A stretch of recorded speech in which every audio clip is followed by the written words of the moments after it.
Hasil survei, banyak yang tidak puas dengan kinerja Presiden Jokowi.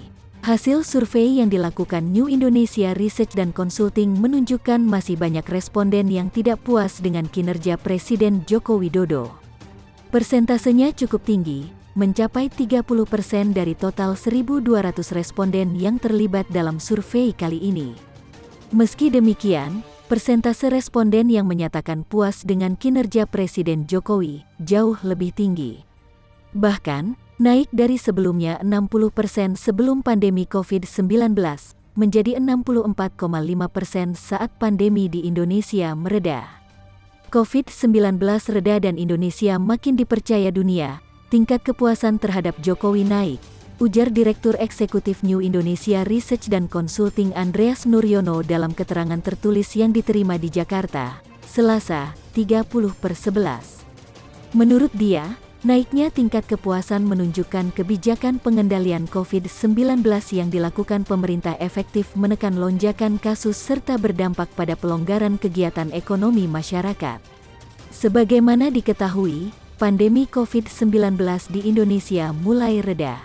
Sebelumnya, dampak dari penyebaran varian Delta memicu gelombang kedua pada Juli-Agustus tahun 2021. Kini, penambahan kasus positif harian secara nasional sudah turun jauh. Lonjakan kasus COVID-19 pada puncaknya mencapai kisaran 50.000 dan kematian 2.000 orang per hari.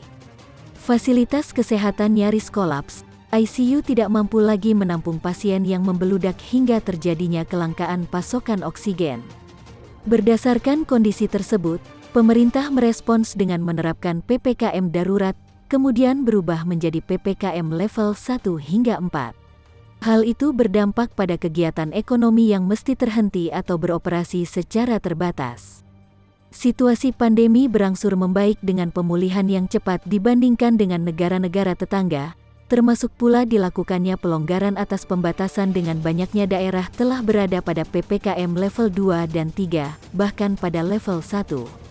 Sejalan dengan itu, Indonesia juga dipercaya dunia dengan memimpin presidensi G20 dalam KTT di Roma, Italia. Presiden Jokowi juga secara khusus terbang ke Eropa untuk menghadiri konferensi perubahan iklim di Glasgow, Inggris Raya. Andreas menilai tampilnya Jokowi di forum internasional sejatinya turut memperbesar angka kepuasan publik. Posisi Indonesia yang memegang presidensi G20 harus dimanfaatkan sebaik-baiknya, termasuk untuk menggerakkan perekonomian nasional, katanya. Andreas berharap pemerintah tidak abai terhadap kemungkinan munculnya gelombang ketiga COVID-19 pada liburan Natal dan Tahun Baru. Ditambah lagi dengan ancaman varian baru Omikron, sehingga Indonesia harus mengambil langkah-langkah efektif untuk pencegahan. Jangan sampai terulang kembali lonjakan seperti saat varian Delta menyebar, katanya.